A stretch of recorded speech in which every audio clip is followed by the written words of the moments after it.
ICSE দেবতার জন্ম খুবই গুরুত্বপূর্ণ একটি গল্প, শিবরাম চক্রবর্তী দ্বারা লিখিত। এই গল্পটির বিভিন্ন অংশ নিয়ে আলোচনা করেছিলাম এর আগে, তোমরাও পড়ে ফেলেছ।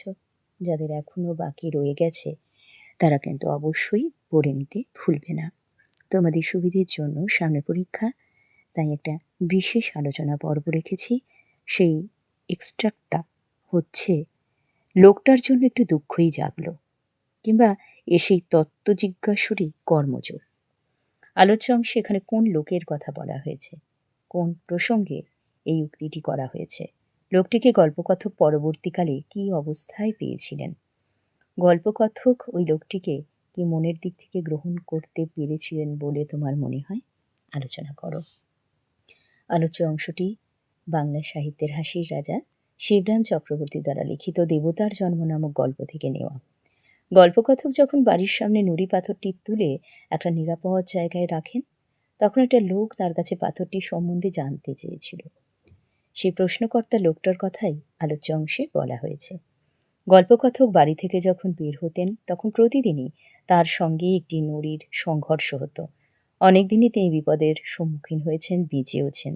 পুনরায় বিপদ যেন না হয় তার জন্য বাড়ির সম্মুখের নুড়িটিকে তিনি সেখান থেকে তুলে অন্যত্র রাখার ব্যবস্থা করেন।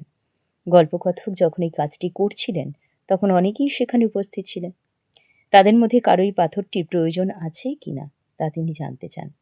তাদের মধ্যে একজন সরাসরি পাথরটি না চাইলেও সেটা সম্বন্ধে নানা কৌতূহলী প্রশ্ন করতে থাকে।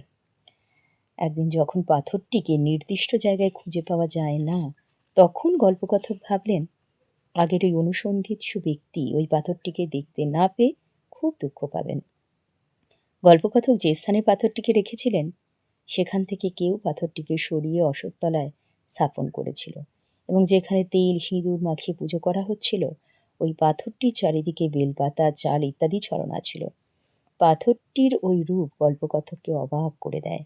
তিনি সেখানে গেরুয়া বসনধারা এক রুদ্রাক্ষধারী পুরোহিতকে দেখতে পান, যে সেবাই ওখানকার। তাকে দেখার জন্য গল্পকথকের উৎসাহ জেগে ওঠে। পরে তিনি সেই পুরোহিতকে ভালোভাবেই লক্ষ্য করে দেখেন সেই সেবাইত আর কেউ নন, স্বয়ং পথে সে কৌতূহলী অনুসন্ধিৎসু ভদ্রলোক। গল্পকথক তাকে এই সময় সেই সেবাইত রূপে আবিষ্কৃত করেন।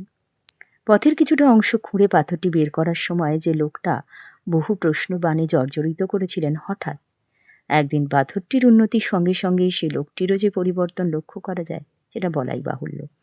লোকটা গেরুয়া বসন পরিহিত, রুদ্রাক্ষধারী রূপে পাথররূপী দেবতার পূজায় ব্যস্ত। গল্পকথক লোকটিকে ভালো মনে মেনে নিতে পারেননি। কখনো তিনি লোকটিকে ভণ্ড, কখনো দুরাচারী বলে মনেও করেছেন। লোকটিকে সরল সাদাসিধে সৎ বলে মেনে নিতে পারেননি কখনোই গল্পকথক। কিন্তু আমরা শেষে দেখেছি গল্পকথক কিন্তু একটা অন্য কারণে এই লোকটিকে, এই লোকটির বলা কথাকে বিশ্বাস করতে বাধ্য হয়েছিলেন। আজকের আলোচনা পর্ব এই পর্যন্তই রাখলাম। ফিরে আসবো অন্য কোনো আলোচনা নিয়ে। ভালো থেকো সবাই।